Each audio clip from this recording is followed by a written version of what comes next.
மிதுன ராசினாவே ஒரு கம்யூனிகேஷன், இரட்டை குணம், காற்று ராசி, கால சக்கரத்துக்கு மூன்றாவது ராசின்னு சொல்லுவோம். எந்த ஒரு விஷயமும் முயற்சி, பயிற்சி அப்படிங்கிற எண்ணங்கள் நிறைய இருக்கும். நிறைய கனவு காண்றது எப்படின்னா நீங்க தாங்க.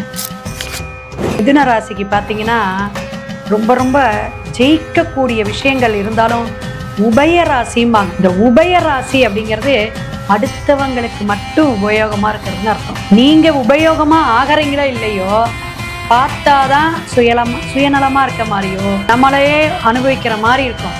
ஆனா அதுதான் இல்லை. அந்த குருங்கிற பணத்தை, இந்த தனத்தை தேடுறதுக்கு அத்தனை சிரமப்படுவீங்க. படிப்படியா உயர்ந்தேன். யார் அப்படின்னா மிதுனம் தாங்க. அந்த அளவுக்கு போராட்டத்தை கொடுத்து ஒரு வெற்றியாக, எப்படின்னா அப் அண்ட் டவுன் அப்படிங்கிற மாதிரி நல்ல லவ்வபிள் பர்சனுங்க. 90% லவ் மேரேஜ் பண்ணுவாங்க, அல்லது கண்டிப்பாக இளமையில் காதல், அந்த மாதிரி விஷயம் உங்களுக்கு இருந்துக்கிட்டே இருக்கும். குடும்பமாக இருக்கட்டும், வெளி வட்டாரமாக இருக்கட்டும், எதா இருந்தாலும் துணையோட செய்யற. இப்போ ஆண்னா பெண், பெண்ணுன்னா ஆண், இந்த மாதிரி பேர் மாற்றி உங்களுக்கு நல்ல நட்பு வட்டாரங்கள் கண்டிப்பாக இருக்கும். நிறைய பேத்துக்கு 2 மேரேஜ், 2ஆம் தாரம் திருமணம் அப்படிங்கிறது ஒரு 90% கொஞ்சம் கரெக்டான பேரே அமையாதுங்க. ஒரு வயதில் முதிர்ந்தவங்களோ, வருமானமே இல்லாமல் போகிறதோ, ஒரு கஷ்டப்படுற சூழ்நிலையை ஒரு சில காலகட்டங்கள் மிதுனத்துக்கு கொடுத்துரும். அனைவருக்கும் வணக்கம். ஓம் பூச்சியாய ராகவேந்திராய சத்திய தர்ம ரதாயச பஜத்தாப் கல்ப விருஷாய நமதாம் காமதேனுவே. ஸ்ரீ ராகவேந்தருடைய பொற்பாதம் தொட்டு வணங்கி குரு வாழ்க, குருவே துணை. கேம் சேஞ்சர் நேயர்கள் அனைவருக்கும் வாழ்த்துக்கள். வாழ்க வளமுடன். ஒவ்வொரு ராசிக்காரர்களுக்கும் நம்ம குணாதிசயங்கள், நம்மளுடைய செயல்பாடுகள், நம்மளுடைய அமைப்பு, ஏன்னா ஊழ்வினை கருமா அப்படிங்கிற ஒரு விஷயத்துல நம்ம மனித பிறவியாக பிறந்து ஒவ்வொரு ராசியில ஒரு நட்சத்திரம் கொண்டு இந்த பிறப்பு அப்படிங்கிற ஒரு ரகசியத்துக்குள்ளார என்னென்ன நம்ம வாழ்நாள் முழுவதும் அனுபவிப்போம். இதுல எந்த அளவுக்கு செல்வம், எந்த அளவுக்கு பணம், புகழ், மற்ற எல்லா விஷயத்திலையும் நம்ம சாதிக்கக்கூடிய அமைப்பு அப்படின்னு இந்த ராசி பலன் அப்படின்னு சொல்றாங்க பார்த்தீங்களா. தினப்பலன், வாரப்பலன், மாத பலன், இப்படி ஒவ்வொரு விஷயத்தையும் ராசியை வைத்து தான் நம்ம சொல்கிறோம். அப்போ ஒவ்வொரு ராசிக்காரர்களுக்கும் சில விஷயங்கள் இப்படி தான் நடக்கும் அப்படிங்கிறத கோச்சார கிரகம் வச்சு நம்ம சொல்கிறோம். இருந்தாலும் நம்ம பிறந்த ராசியை விடுவோமா? கரெக்டாக நம்ம ராசியில் இப்படி தான் இருப்பேன், இப்படி தான் எனக்கு நடந்துச்சு, இது மாதிரி விஷயங்கள் அப்படிங்கும் போது அது எல்லாமே உங்களுடைய ராசிநாதனுடைய குணங்கள். இதை தான் நம்ம பொறுத்து சொல்கிறோம். அப்போ நமக்கு எப்படிப்பட்ட வாழ்க்கை அமையும், குழந்தை பாக்கியம் இருக்கும், தொழில் இருக்கும், எப்படியெல்லாம் நம்ம சாதிப்போம், அல்லது ஏன் இப்படி கஷ்டப்படுறோம், அப்படி ப்ளஸ் மைனஸ் ரெண்டையுமே நம்ம இந்த வீடியோவில் உட்காந்து எல்லா ராசிக்காரர்களுக்கும் நம்ம சொல்ல போகிறோம். ஃப்ரெண்ட்ஸ், ரிலேஷன் மற்றும் யார் உங்களுக்கு தெரிஞ்சவங்க இருந்தாலும் நீங்கள் ஷேர் பண்ணுங்கள். இந்த வீடியோ ஒவ்வொரு ராசிக்காரர்களுக்கும் சூட்சுமமான வாழ்வியல் மற்றும் கோயில் பரிகாரம், நம்ம எப்படி வாழ்நாளில் ஜெயிக்கலாம், எப்படி நம்ம செல்வத்தை பெருக்கலாம் அப்படிங்கிற எல்லா விஷயமும் தந்திரமாக, ஒரு தாந்திரிகமாக சொல்ல போகிறோம்.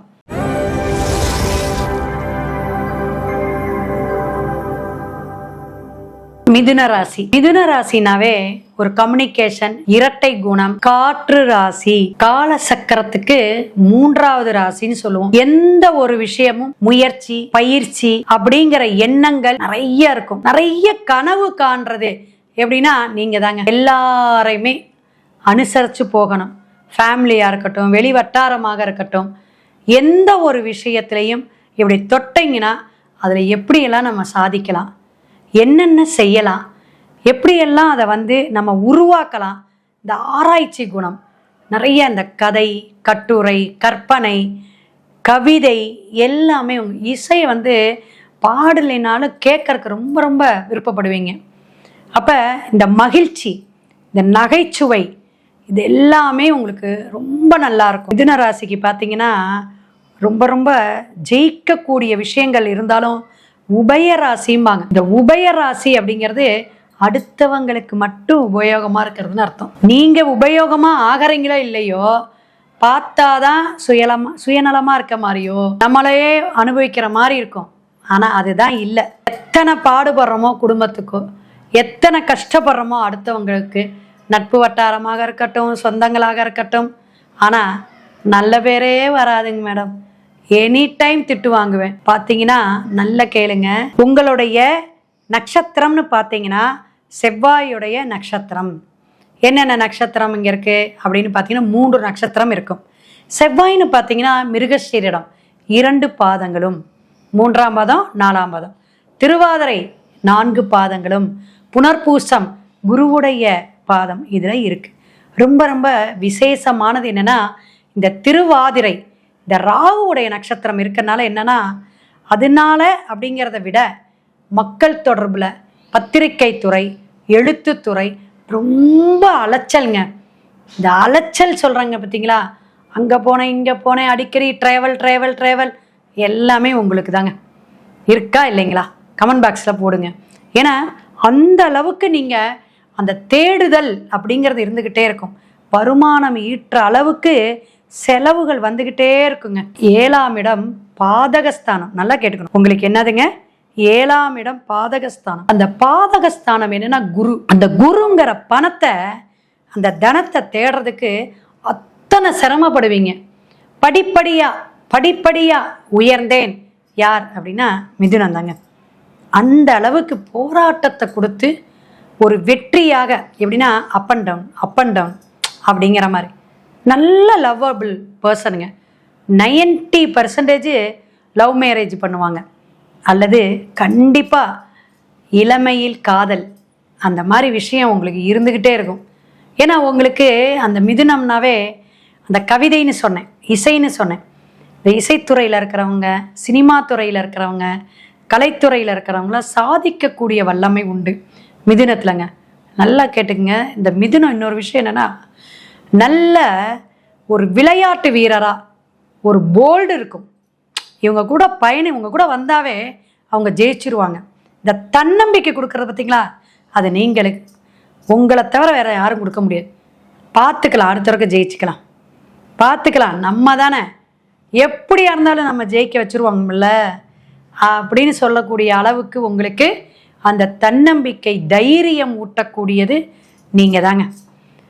குடும்பமாக இருக்கட்டும், வெளி வட்டாரமாக இருக்கட்டும், எதாக இருந்தாலும் துணையோடு செய்யறது. இப்போ ஆண்னா பெண், பெண்ணுன்னா ஆண், இந்த மாதிரி பேர் மாற்றி உங்களுக்கு நல்ல நட்பு வட்டாரங்கள் கண்டிப்பாக இருக்கும்.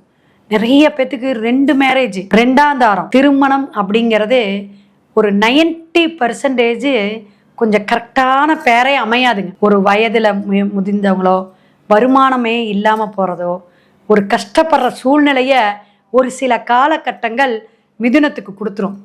எத்தனை டிகிரி தெரியுங்களா? 4 டிகிரி, இன்னமும் நமக்கு வேலை கிடைக்கல. அல்லது நான் படித்த படிப்பு என்னங்க, சம்பளம் ரொம்ப கம்மி, இங்கே போய் உட்கார்ந்து இந்த கம்பெனியில் குப்பை கொட்டிக்கிட்டு இருக்கேன் அப்படின்னு ஒரு கவலை, ஏதாவது ஒரு மன நெருடல் இருந்துக்கிட்டே இருக்கும். ஆனால் நிறைய பேர்த்துக்கு உங்களுக்கு என்னென்னா, சொந்த தொழில் செய்யலாமா அப்படிங்கிறதுல இருக்கும்.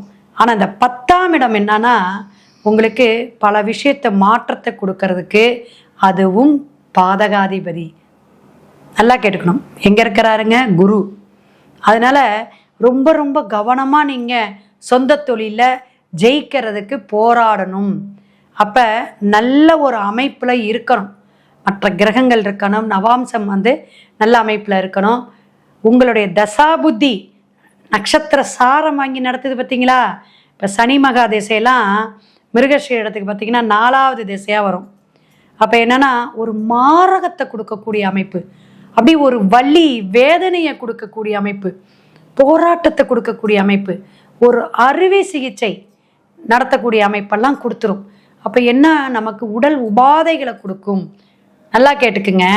இந்த டீச்சரு, நான் எங்கள் அப்பா ஒரு ரைட்ரு, ஒரு புத்தகம் எழுத்தாளர், ஒரு புத்தகம் அப்படிங்கிற விஷயமெல்லாம் கண்டிப்பாக மிதுனம் நீங்கள் இருப்பீங்க, அல்லது உங்கள் ஃபேமிலியில் நெருங்கிய வட்டாரத்தில் இருப்பாங்க. ஒரு ப்ரொஃபஸராக ஆகிறது, ஒரு பாடகராக இருக்கிறது, இவங்கெல்லாம் மிதுனமாக இருக்கக்கூடிய அமைப்பு உண்டு அப்படிங்கிறத தெரிஞ்சுக்குங்க.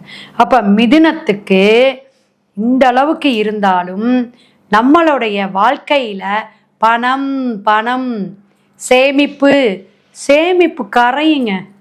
மிதுனத்துக்கு என்னதுங்க? சேமிப்பு கரையும். உங்ககிட்ட அந்த இளமைத்துவம் இருக்கும். எப்படிங்க? எவ்வளோ கஷ்டப்பட்டாலும் எத்தனை அடி வாங்கினாலும் நான் தாங்குவேண்டா அப்படிங்கிற மாதிரி உங்கள்கிட்ட அந்த இளமைத்துவம் இருக்குது. முகத்தில் காட்டிக்கவே மாட்டேங்க. அந்த ஒரு சிரிச்ச கலையாக அப்படி சிரிப்போடு போயிடுவீங்க. பின் முதுகில் குத்துவாங்க பார்த்தீங்களா? அந்த குத்து வாங்கினவங்களாம் நீங்களாக தான் இருப்பீங்க. துரோகிகளை நட்பு வட்டாரத்துலேயேங்க துரோகிகளை சந்திச்சிருப்பீங்க. நம்ம நட்பா இப்படி, நம்மளோட கூடயே இருந்தாங்களா இப்படி அப்படிங்கிற நட்பு வட்டாரத்தில் பழி சொல்லலாம் உங்களுக்கு வந்திருக்கும். இருக்கா இல்லைங்களான்னு பாருங்கள், உங்களுடைய வயதோட்டம் பொறுத்து. சரிங்களா? அதே போல் மருத்துவ செலவு, ஒரு மருந்து மாத்திரை சாப்பிட்றது, உடம்புல அடிப்படுறது, இதெல்லாம் நடந்திருக்கும். என்னவாக இருந்தாலும் மன தைரியம், மனத்தில் ஒரு தன்னம்பிக்கை, எப்பயுமே தனக்குத்தானே எப்படிங்க சிற்பி மாதிரி தனக்குத்தானே செதுக்கி செதுக்கி வாழ்க்கையில் போராடி ஜெயிக்கக்கூடியவங்களும் சிலர் இருப்பாங்க. இதெல்லாம் நல்லா கேட்டுக்கணும். அப்போ இந்த 12ஆம் பாவகம் 2ஆம் பாவகம்னு இந்த ஒரு அந்த பாவக தொடர்பை வச்சு தான் பலாபலன்னு சொல்லிட்டு இருக்கோம். அப்போ அதோட அதிபதியெல்லாம் எங்கே இருந்து நமக்கு வேலை செய்கிறாங்க, என்ன விஷயத்தை கொடுக்குறாங்க. ஏன்னா அந்த சனி மகா திசையில் நிறைய பேர் மிதுன ராசியில் இருக்கிறவங்களாம் அஸ்ட்ராலஜரா, ஒரு நியூமரலாஜி, ஒரு வாஸ்து நிபுணர், இது மாதிரிலாம் ஆயிடுவாங்க. துறை சார்ந்து படிக்கிறது ஒன்று இருக்குங்க, வேறு துறையில் அப்படி டைவெர்ட் ஆயிடுவாங்க. இந்த யூனிவர்சிட்டியில் பார்த்தீங்கன்னா இந்த இதில் படிப்பாங்க, போஸ்டலில், அதெல்லாம் மிதுன ராசியில் படிச்சிருப்பாங்க. நிறைய பேர் பாருங்கள், நீ உங்களுக்கு தான் தெரியும் நான் சொல்கிறதெல்லாம் கரெக்டாக அப்படின்னு டிக் டிக் இதெல்லாம் கரெக்ட் அப்படின்னு சொல்லிகிட்டே வரணும். அந்த அளவுக்கு உங்களுக்கு பல விஷயங்களை மாற்றத்தை ஏற்படுத்திக்கிட்டே இருக்கக்கூடியது தான் மிதுனம். நம்மளுடைய லைஃப் மாற்றம் ஆகிக்கிட்டே இருக்கும். 10 வருஷம் இப்படி இருந்தேங்க, 20 வருஷம் இப்படி இருந்தேங்க, 30 வருஷம் வேற மாதிரி இருந்தேங்க, என்னோட லைஃப்பை கேட்டிங்கன்னா அது நீங்கள் தாங்க. அந்த அளவுக்கு காற்று ராசியான உங்களோடது பறந்து பறந்து பல ஊர்கள், பல கோயில் வழிபாடுகள், பல விஷயங்கள் எல்லாமே அப்படி கற்றுக்கிட்டு வருவீங்க. அப்படியா கற்றுக்கிட்டு உங்கள் வயசில் இருந்து வருமானம், தொழில், நம்ம நல்ல ஒரு நிலைமைக்கு வரணும் அப்படின்னா அதற்கான பரிகாரம் இருக்குல்ல. எப்பயுமே நீங்கள் திருவாதிரையாக எல்லாம் இருக்கிறனால சிவனுடைய நாமம், சிவபுராணம் பாராயணம் பண்ணுங்க. இந்த திருவாசகம் இருக்கும், அதில் படிங்க. ஒவ்வொரு ராசிக்குமே தேவார பாடல்கள்லாம் இருக்குது, அதை அப்படியே பாராயணம் பண்ணுறது. அபிராமி அந்தாதி கேட்டுக்கிட்டே வர்றது. ஏன்னா உங்களுக்கு அந்த கேள்வி ஞானம் நிறையா இருக்கும். மிதுனத்துக்கு எப்படிங்க? கேள்வி ஞானம் நிறையா இருக்கும். அதனால் அந்த பாட்டு மட்டும் நல்ல பாட்டுன்னு கேட்கலாம். அப்போ ஆன்மீகம் சார்ந்த இந்த மாதிரி பாடல்கள், ஸ்லோகங்கள் இதெல்லாம் நீங்கள் கேட்கும் பொழுது உங்களுக்கு ஒரு மன தெளிவு, மன உற்சாகம், நல்ல ஒரு விஷயங்கள், பாசிட்டிவ் எனர்ஜி வரும். அம்மானால உங்களுக்கு ஒரு சிலருக்கு பிரச்சனை வரும். அம்மானாலேயே ஒரு நிறைய போராட்டங்கள், அம்மாவை பார்த்துக்கணும், அம்மா கூட இருக்கணும், இது மாதிரி போராடி போராடி குடும்பத்துக்காகவே போராடி வாழக்கூடிய கட்டமைப்பெல்லாம் யாருக்குன்னா மிதுனத்துக்கு வருங்க. அப்போ அதுக்கான வருமானம் அப்படிங்கும்போது சுட்சுமமாக நல்லா கேட்டுங்க. இந்த மாதிரி சிவன் கோயில் இருக்கும், அதில் சித்தர்கள் இருப்பாங்க, அதில் ஆறு காவேரி அல்லது வேறு எங்கே இருக்குன்னு பாருங்களேன். அது உங்கள் ஊர் சைடு எங்கே இருக்குன்னு பார்த்து கேட்டுக்கோங்க. நீங்கள் ஒரு மாவட்டத்தில் இருந்தீங்கன்னா நான் ஒரு கோயில் சொல்லுவேன். இப்போ கரூர் மாவட்டம்னா நெரூர் சதாசிவ பிரம்மானந்த சுவாமியை சொல்லுவேன். சிவனும் அங்கே ஜீவசமாதியாக இருக்கிறார். இந்த மாதிரி ஒரு கோயில் இருக்க, ஜலம் சார்ந்து இருக்கக்கூடிய கோயில் எதுக்கு அப்படின்னா இந்த ஜலராசி கடகத்துக்கும் மீனத்துக்கும் ஒரு கனெக்டிவிட்டி கொடுத்து சொல்கிறேங்க. ஏன் இந்த அம்மா இப்படி சொல்கிறாங்க? அப்போ நமக்கு பணம், தனம், தொழில், வருமானம் இது வரும், நிலைக்கும், நிலச்சிருக்கணும், தொழில் மாற்றம் இருக்கணும், ஒரு இம்ப்ரூவ்மெண்ட் இருக்கணும், ஒரு எக்ஸ்ட்ரா பிரான்ச்சஸ் போடணும். இதெல்லாம் நமக்கு கவட்டையாக சிந்தனை, கற்பனா சக்தியோடையே இருந்தால் போதுமா? கனவு காணுங்கள், அது நினைவாகட்டும். அப்துல் கலாம் சொன்ன மாதிரி அது நினைவாக நம்ம கொண்டு வரணும். அது யார்கிட்ட இருக்கு? நினைத்த காரியத்தெல்லாம் ஜெயிக்கிறதுக்கு இந்த பரிகாரம் செய்யுங்க. எந்திரம், அதிர்ஷ்டக்கல், மோதிரம் எது என்னன்னு கேட்டு வாங்கி போட்டுங்க. ஏன்னா மோதிரம் போடணும். உங்களுக்கு பார்த்திங்கன்னா இந்த கழுத்து வலி, இந்த பிடரி வலியும்பாங்க, அது வலிக்கிறது, முதுகுத்தண்டு பாதிப்பு ஏற்படுத்துறது, நரம்பு சம்பந்தமான பிரச்சனைகள் இதெல்லாம் வருங்க. ஏன்னா ஒரு ராசின்னு எடுத்து எல்லாமே சொல்லணும்ல. அதனால் இந்த பரிகாரம் இப்போ சொன்னதையும் கேட்டு செய்யுங்க. மேற்கொண்டு டிஸ்பிளேயில் என்னோடய ஃபோன் நம்பர் வருது. ஃபோன் பண்ணி என்ன தசா புத்தி, உங்களுடைய ராசிநாதன் புதன் எங்கே இருக்கிறார் எல்லாமே கேட்டு கரெக்டான ஒரு எந்திரமும் ஒரு மோதிரமும் வாங்கி போட்டிங்கன்னா வாழ்க்கையில் பல மாற்றங்களை சந்தித்து அற்புதமான விஷயங்களை நீங்கள் ஆனந்தமாக வாழலாம். வாழ்க வளமுடன். சிவாய நம. திருச்சிற்றம்பலம்.